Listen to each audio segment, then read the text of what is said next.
দোয়া করার পর কবুল হইল না কেন, দেরি হইল কেন, কবুল হচ্ছে না কেন, অস্থির হবে না, নিরাশ হবে না। দোয়া এই কথা চিন্তা করে যে কবুল হয় না তাহলে ছেড়ে দেই, এই চিন্তা করে দোয়া ছেড়ে দিবে না। এরকম যদি দোয়া করতে থাকে, আস্থা থাকে যে দোয়া কখনো বিফলে যাবে।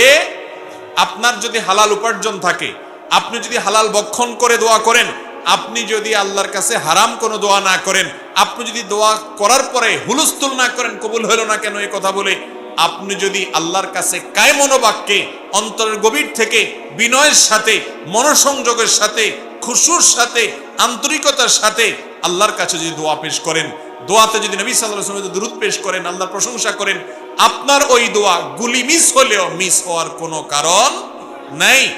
আপনি দোয়ার উপকারিতা বা ধাক্কা অনেক সময় অনেক পরে দেখবেন, অনেক পরে দেখবেন। আল্লাহর বিভিন্ন নবী রাসূলদের দোয়ার কথা এই কোরআনে আছে। আল্লাহ রাব্বুল আলামিন উল্লেখ করেছেন, হয়তো কখনো কেউ দোয়া করেছেন কবুল হয়েছে অনেক পরে এসে, আছে না নাই?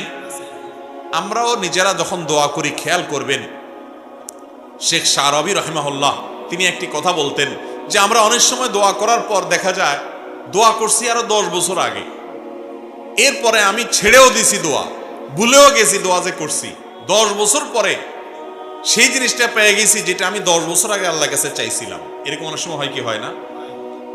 আমরা ভুলে যাই কিন্তু আমাদের মালিক ভুলেন না। এই জন্য বুদ্ধিমান ইমানদার দোয়া করতে থাকবে, দোয়া করতে থাকবে। বড় দামি জমি অ্যাসেট আছে, এই অ্যাসেটটা কেউ বেদখল করে রাখছে, ঝামেলা করছে, কোনোভাবে সমাধান করতে পারছেন না, বিভিন্ন জায়গায় গেছে, তাবিজ কবজ অনেক কিছু অনেকে দিচ্ছেন কিন্তু উপকারে আসে নাই। তো স্যার রাহিমাহুল্লাহর বক্তব্যে বলেছেন যে আমার কাছে একবার এসে বলেছেন যে আপনি একটু বলেন তো কি আমল করব। তো স্যার তাকে শিখাই দিলেন যে আপনি তাহাজ্জুদের সময় উঠবেন, আল্লাহর কাছে সুন্দর করে 2 রাকাত করে লম্বা সময় নিয়ে ধীরে ধীরে রুকু সিজদা বড় করে করে আপনি একটু নামাজ পড়বেন। এরপর তাহাজ্জুদের পরে আল্লাহর সামনে হাত তুলে চোখের পানি ফেলে নিজের অসহায়ত্বের কথা স্বীকার করে, আল্লাহ আমার কেউ নাই, আমার কোনো বড় পাওয়ারফুল ব্যক্তি নাই, বড় কোনো হ্যালো বলার লোক নাই, পয়সা কড়ি নাই, গায়ের জোর নাই, আল্লাহ আমি দুর্বল, কিন্তু আমি আপনার গোলাম, একটা পরিচয় আমার আছে, আপনি আমার মালিক, আপনি আমাকে হেফাজত না করলে কেউ করেন না। একটু ভালো করে দোয়া করেন, চোখের পানি ফেলেন, সিজদায় গিয়ে লুটিয়ে পড়ে আল্লাহর কাছে দোয়া করেন। আকরাবু মা ইয়াকুনুল আবদু মির রাব্বিহি ওয়া হুয়া সাজিদ, বান্দা সবচেয়ে আল্লাহর কাছে যেতে পারে যখন সিজদায় চলে যায়, ওই জায়গায় গেলে দোয়া করেন। লোকটা সেভাবে দোয়া করলেন।